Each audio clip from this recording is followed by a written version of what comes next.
Boa noite, irmãos, de novo. Hoje, o sermão falou muito comigo, porque quando as palavras de Jesus, eu tentei me enquadrar, né? E fiquei pensando, falei, meu Deus, precisa tanta coisa mudar na minha vida ainda. Então, eu espero que o Espírito Santo também fale com os irmãos, assim como Deus falou comigo. Porque assim que nem na oração do Evaristo, né? Tanta tribulação, os desmatamentos, agora que está 16 dias lá em Rondônia pegando fogo, um monte de coisa que está acontecendo no mundo. Mas Jesus deixou o caminho para a felicidade. Ele citou aqui na sua palavra o caminho para a felicidade em meio a tantas desgraças desse mundo. E depois que eu comecei a meditar nesses versículos, eu fiquei feliz. Falei assim, Senhor, até nisso, né, Ele se preocupou, sabendo que a gente ia ver tanta coisa, que essa semana eu chorei muito por causa dessas tragédias mesmo. Eu chorei, irmãos, porque os bichos sofrem, as pessoas sofrem, e eu fico sofrendo também, e eu acabo pegando tudo para mim. E então, essa palavra de hoje falou muito comigo.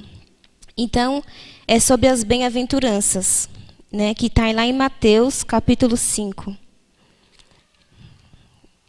O que seria o bem-aventurado, né? O bem-aventurado é aquele que é mais do que feliz. Então, assim, não é nem felicidade, é mais do que isso. É uma pessoa plena, completa, satisfeito. Então, as bem-aventuranças, ele quer dizer isso. Aqui está o caminho para a felicidade. Um verdadeiro cristão vai seguir as bem-aventuranças. E, no caso, que só o evangelho que pode trazer isso, né? E ele citou aqui. Eu vou ir por pontos, tá? Eu também vou ler bastante Espírito de Profecia. Ellen White. Esse foi o primeiro livro que... irmãos, esse livro aqui eu ganhei. Eu não era adventista. E eu nunca esqueci do sábado por causa desse livro. Então, os livros, sim, fazem efeito na vida das pessoas. Amém.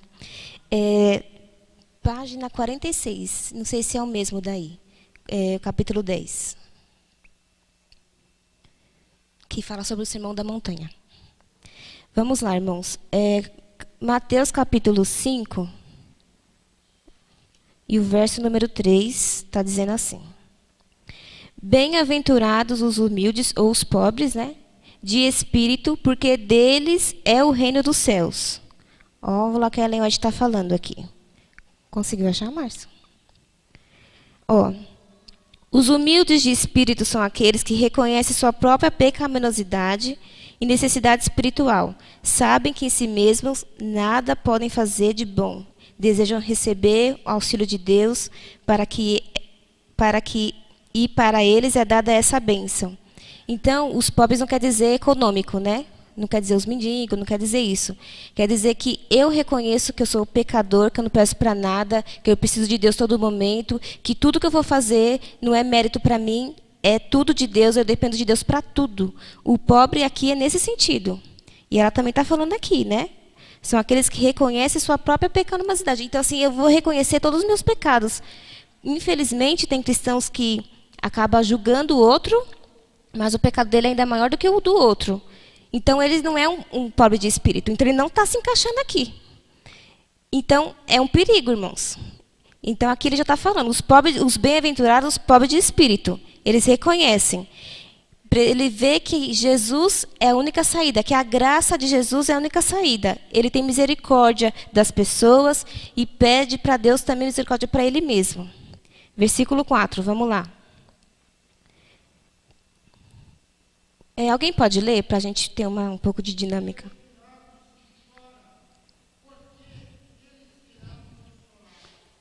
Vamos lá. Ellen White, o que ela está falando? Isso não significa murmurar ou viver em lamúrias, nem apresentar uma disposição amarga e um semblante mal-humorado. Mas a bem-aventurança refere-se ao que se entristecem verdadeiramente por seus pecados e buscam o perdão de Deus. Então, o murmurador não entra aqui também. O verdadeiro cristão não murmura, não fica se lamuriando pelas pessoas. Os que choram seria por meus pecados que eu tenho e vou chorar pedindo perdão para Deus. E também ele sofre, né? Se for praticar o bem, as pessoas vão criticar. Chora também porque está fazendo bem e está sendo injustiçado. Então, assim, e também esse choro que Jesus está falando é do arrependimento. Quando eu sei que estou pecando, eu choro de arrependimento e nunca mais vou fazer. Porque remorso e arrependimento são coisas diferentes, né? Remorso eu posso sentir hoje, amanhã eu estou fazendo de novo. Arrependimento, ela era como se fosse vira uma ferida. Depois ela cicatriza. O umbigo é uma cicatriz que todo mundo tem. Então, você vai olhar o umbigo e vai saber que você nasceu. Então, uma ferida que cicatrizou vai ficar a forma dos pontos, né? Então, você sempre vai olhar para aquilo e vai dizer, nossa, aquilo aconteceu tal dia. Então, arrependimento é isso. Você nunca mais vai fazer aquele certo tipo de situação. Então, aqui é os que choram nesse sentido. Então, o murmurador não entra aqui. Nem os que se lamuram, então, não. Então, se você se enquadrou até aqui, então, ainda você não entendeu o que é bem-aventurado. Vamos lá, versículo 5. Alguém lê, por favor. 5.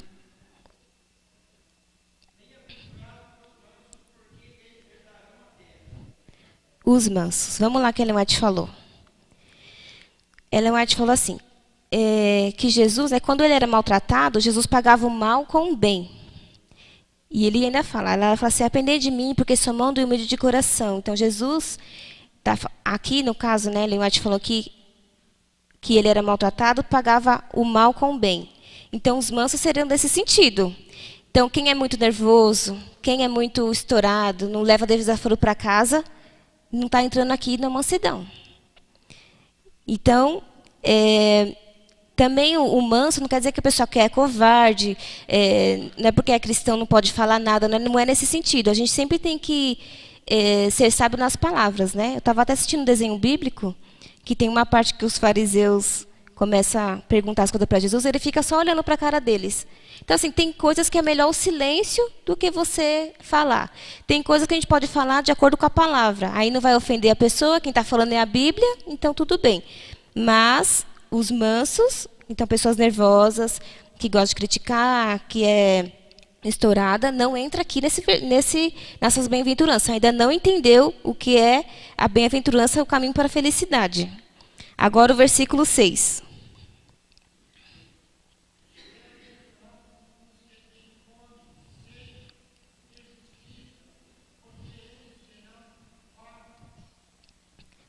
Vamos ver o que Ellen White falou. Justiça é a prática de ações corretas. É obediência à lei de Deus, pois nessa lei tais princípios estão arrolados. Temos fome e sede de justiça quando desejamos ter pensamentos, palavras e ações semelhantes ao de Cristo. Então, irmãos, se tem uma parte de que Paulo escreveu, eu esqueci onde está agora, que fala assim, que tudo que é puro, tudo que é do céu, para a gente pensar, alguma coisa assim, eu não me lembro agora. Então, assim, se eu tenho que ter a mente de Cristo, então a justiça, né, a lei vai me ajudar a ser justo, a ter justiça, a transmitir para as pessoas, né, que a gente tem uma coisa aqui, uma lei que nos ampara. Porque ela não vai deixar a gente fazer certo tipo de situações.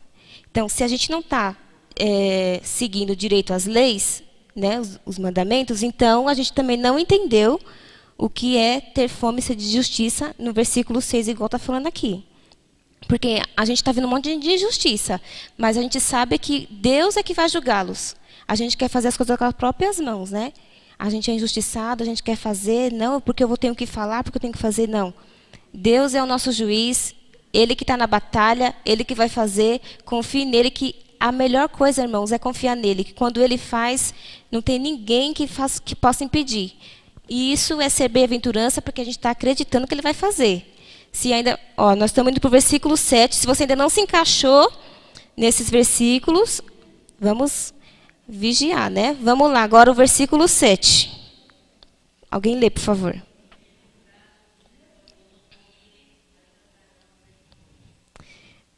Vamos lá. O que Ellen White falou? Ellen White fala assim: ser misericordioso é tratar as pessoas melhor do que elas merecem. Assim Deus nos tem tratado. ele tem prazer em atos de misericórdia. A gente merece ser tratado bem por Deus? Não. Em nenhum momento, irmãos. Em nenhum momento a gente merece. E aqui ela está falando, a gente tem que tratar as pessoas mais do que elas merecem. Difícil, né? Aqui eu não me enquadro. Porque, infelizmente, tem algumas coisinhas aqui que eu preciso melhorar.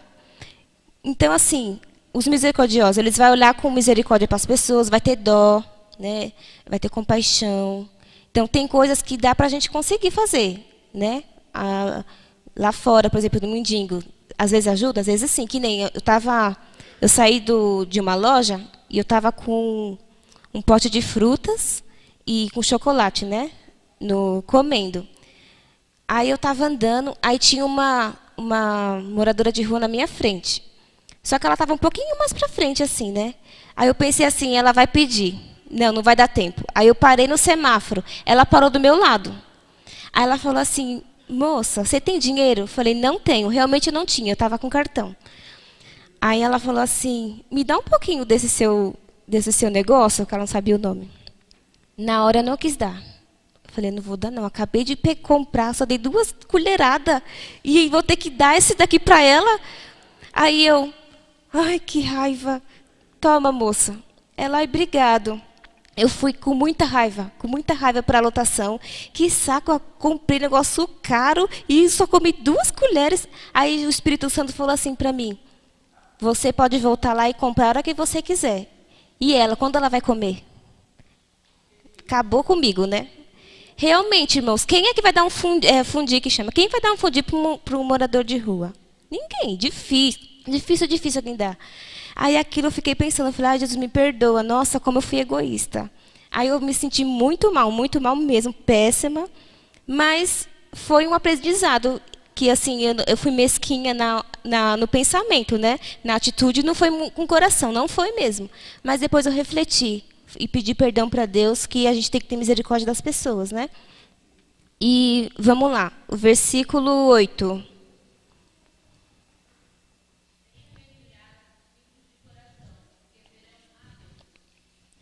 Os limpos de coração. Vamos lá, que a Noite está falando. Deus dá mais valor ao que somos do que aquilo que dizemos que somos. Ele não se importa com a nossa aparência exterior. O que deseja é que sejamos puros de coração. Então, todos os nossos atos e palavras serão justos. Aqui é que, infelizmente, o mundo pega essa parte aqui, que Deus não vê a aparência, né? Mas aqui ela está dizendo no sentido que eu falo que sou cristão e faço outras coisas lá fora. Quem eu sou dentro da igreja, eu tenho que ser lá fora também, na minha casa, eu tenho que dar testemunho. Porque, irmãos, o pessoal que está lá fora, um dia pode estar aqui sentado com você. E aí? Ué, mas na escola você não é assim, ou lá no serviço você não é assim. Então, cuidado. Então, vamos lá de novo aqui. A pureza do coração também envolve que a gente pede a graça de Deus, né? Quando a gente pede, não, quando a gente batiza, a gente é um novo homem. Então, um novo homem tem que mudar as atitudes. Tem que ser o que a gente leu agora, tem que ter o fruto do Espírito. Ele não pode mais fazer as coisas que ele fazia no mundo, ele tem que ser separado. Então, eu tenho que chegar perto de Deus nesse sentido, purificados pelo Espírito de Deus, buscar santidade. Santificação é separar do mundo. As pessoas têm que olhar para mim e falar assim, não, aquela pessoa é diferente. Então, eu tenho que ter pureza nesse sentido também. A pessoa está falando um monte de asneiras, de coisas ruins, eu tenho que sempre levar uma coisa boa, tenho que transmitir isso para elas. Agora, vamos lá, o versículo 9. O culto vai acabar cedo hoje. Versículo 9.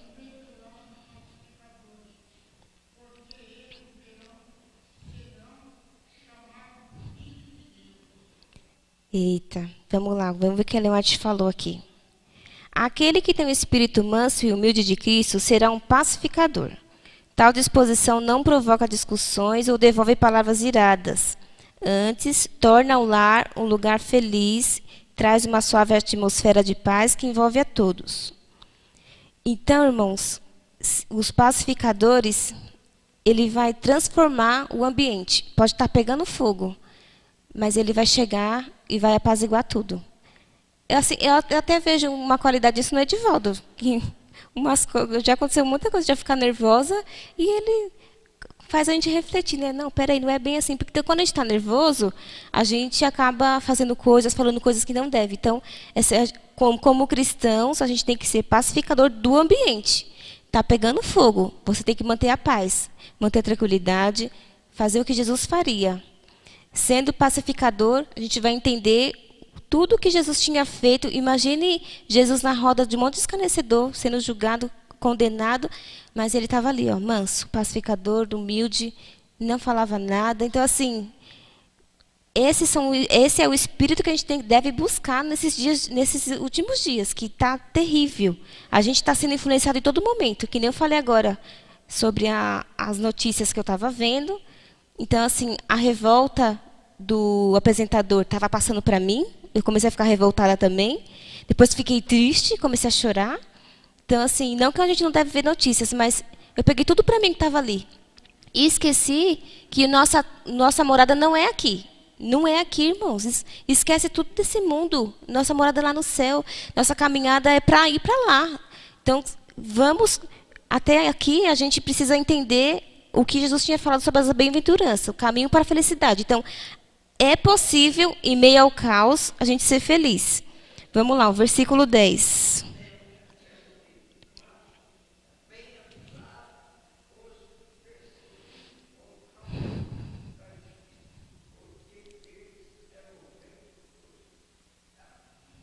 Amém. Olha que lindo. Aí a Alemanha está falando aqui, ó. Jesus sabia que por amor a ele, muitos de seus discípulos seriam lançados na prisão e muitos seriam mortos, mas aconselhou-os a não entristecer por isso. Deixa eu ver aqui. E também a gente tem os pioneiros, né, que sofreram bastante. Não sei se vocês já ouviram a história do Valdenses. Existem algumas de pinturas, né, dos martírios, né? No caso, colocava a lança pela parte da mulher, assim, vinha até aqui a lança, subia tudo, decapitados. Então, assim, esses foram perseguidos por causa da justiça. Então, assim, até que ponto a gente está preparado para isso? Se a gente não está preparado, a gente precisa pedir, Senhor, me ajude. Porque a promessa que sofrem perseguição por amor a Jesus parece ser difícil de aceitar. Mas é que reserva maiores recompensas. Quanto mais luta a gente tem aqui, mais vitória a gente vai ter também. Então, irmãos, toda vez que você tiver lutas, glorifique o nome do Senhor. Porque é melhor você ter lutas do que estar tudo bem. Se tiver tudo bem, você está agradando o Satanás. Então, assim, perseguidos por causa da justiça. Louvado seja Deus. Aqui ele está falando, é bem-aventurado. E bem-aventurado significa o quê? Mais do que feliz. Você tem que ser mais do que feliz sendo perseguido. Por causa da justiça.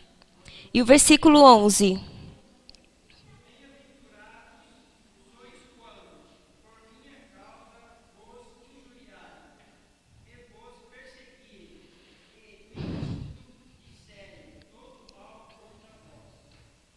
Irmãos, somente pela fé no Evangelho pode-se modificar o homem interior, abrir os olhos espirituais para se poder enxergar além dos conceitos humanos de vitória e derrota da vida.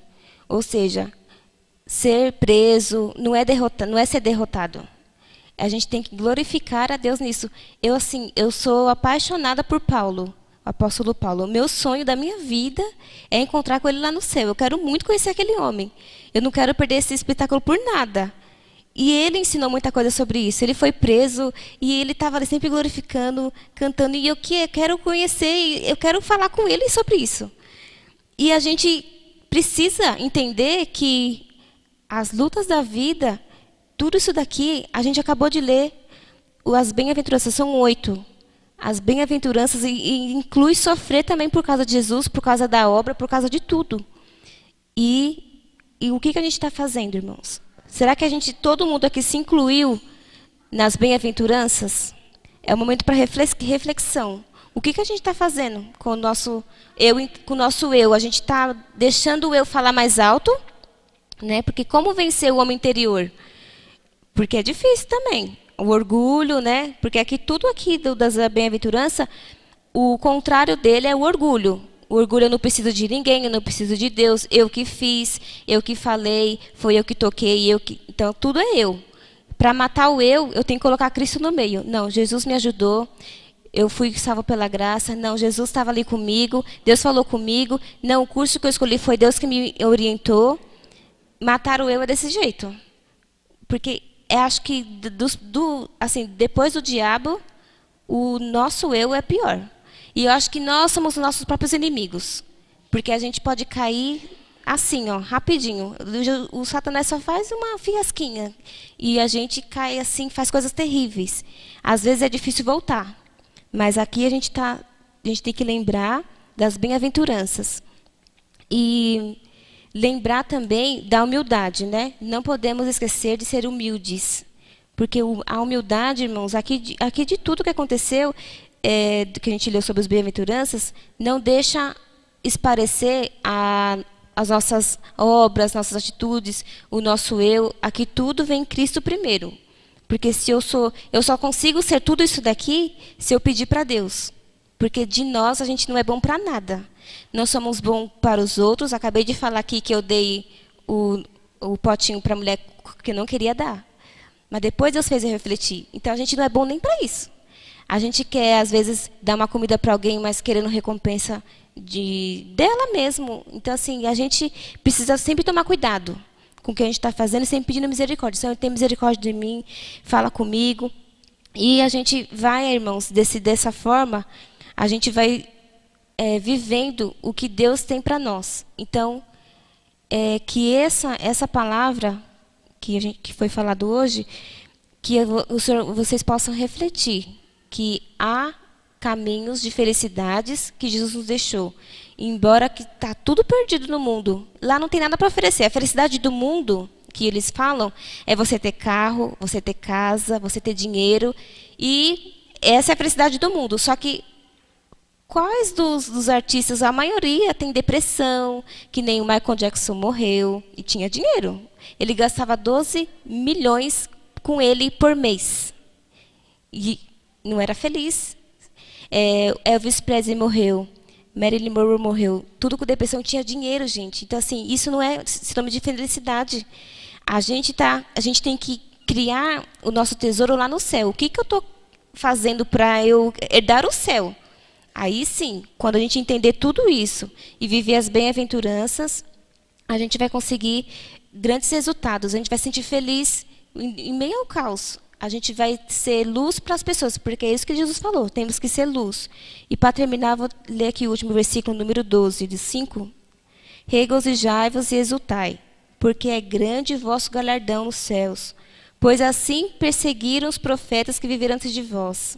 Amém. Ó, irmãos, eu vou ler de novo. Regozijai-vos e exultai, porque é grande o vosso galardão nos céus. É grande, irmãos. Não perca isso por nada nesse mundo. Não troque Jesus por ninguém, por nada. Não vale a pena. Não vale a pena perder nada do céu por causa de nada desse mundo. Não façam isso. Que a gente possa refletir e mudar, irmãos.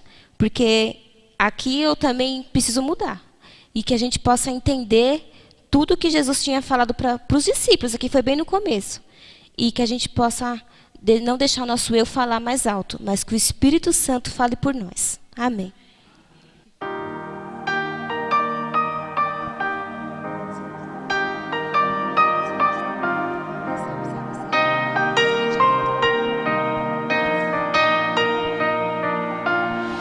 Ele é o Verbo, estava no começo. Ele é Deus, por sua palavra, todo o universo se fez.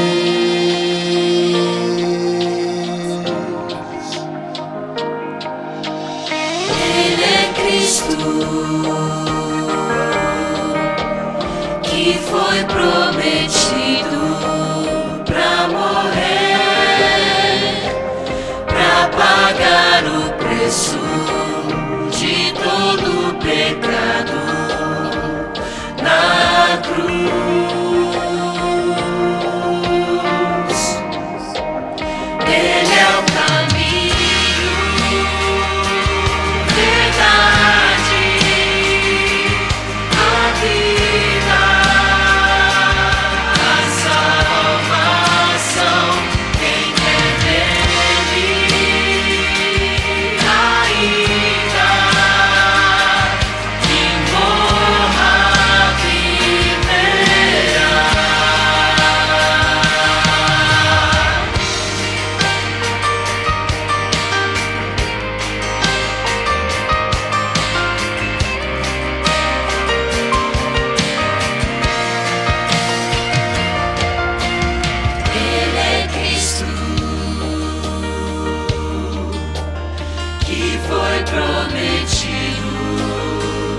morrer pra pagar o preço de todo o pecado na cruz.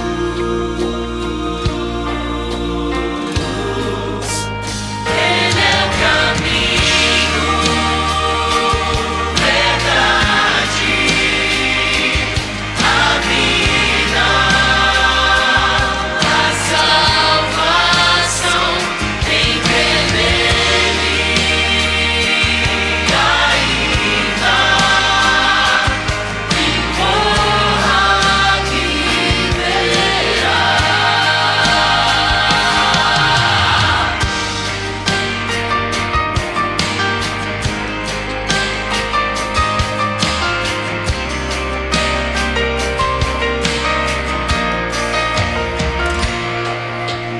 Venha o teu reino, venha o teu reino, venha o teu reino a nós. Seja teu reino, seja teu reino, seja teu reino em nós. Venha o teu reino, venha o teu reino, venha o teu reino a nós. Seja teu reino, seja teu reino, seja teu reino em nós.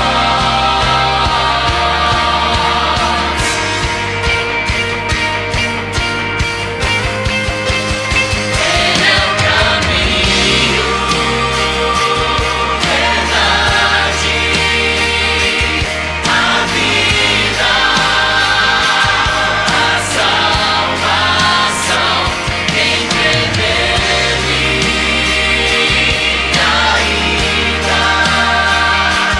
que morra viverá.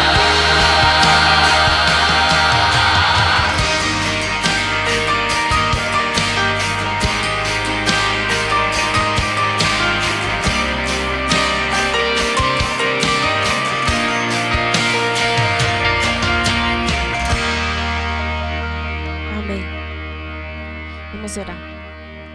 Senhor, nosso Deus, nosso Pai, estamos na Tua presença agora em nome de Jesus, te rogando, Senhor, misericórdia, Jesus, que possamos entender as bem-aventuranças e possamos viver também, Senhor, nos ajude a ter um bom coração, ser parecido contigo em meio a tantos caos desse mundo, Senhor, que a gente possa ter desejo de ir para o céu e não viver as coisas desse mundo, Jesus. Abençoa cada irmão que está aqui, leve em paz para nossos lares, que o seu Santo Espírito esteja conosco, em nome de Jesus, amém.